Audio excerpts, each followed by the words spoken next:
dominant hormone because it influences their reproductive tract as women, the vegetative functions like that.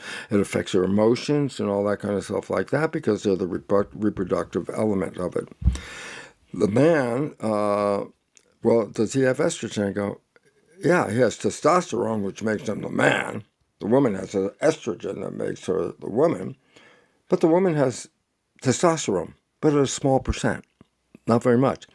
The man has the testosterone, but a small amount of the estrogen. Men make estrogen. Well, I thought that was female. I go, oh, it's not only used for reproduction. Estrogen is also very involved with blood vessels and the function of blood vessels. So in women, well, they already have their own estrogen, so their blood vessels are maintained by their high level of estrogen. Men make estrogen to handle the blood vessels, especially the heart and the blood vessels in the brain, okay? Now, women do the same thing, but since they have so much estrogen, you didn't see that part of that went to the heart and to the brain.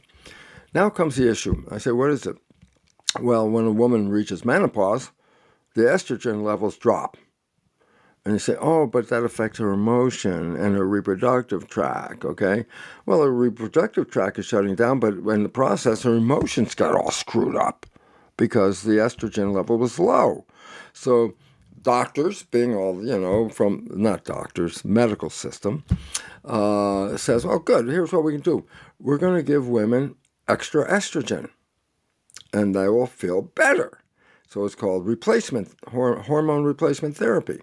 Like I said, what was the consequence of that? And I say, the consequence is simply this, that you are putting into the woman's body a large quantity of estrogen to complement the loss of their estrogen by putting in new estrogen. But I say, guess what? Estrogen does more than just the reproductive and the emotions. I go, what does it do? I say, it affects the vessels of the heart and the brain. So when they started doing the hormone replacement, they started finding out, you just don't throw estrogen into the system because it's going to go everywhere.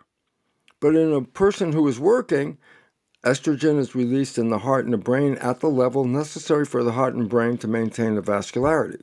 It's not releasing, hey, throw it through my whole body and see where it's going to go. No, the body precisely releases the estrogen where it's supposed to go. But the pharmaceutical drugs have no specificity of where it's going. Boom, push it into the system, it's everywhere. I go, But now you're adding estrogen to a system that's not just a reproductive thing, you're altering the blood flow and the vascularity because you're perfusing too much estrogen in the system. And I say, what's the result? Estrogen replacement therapy causes heart attacks and strokes. Why? Well, they call it a side effect. I go, it's not a side effect. That's a direct effect of estrogen on men and in women. And yet, when you put a drug in from a pharmaceutical, it's not built into the system and the design of the system to release the drug when and where it's necessary, when it needs it. You flooded it. And guess what?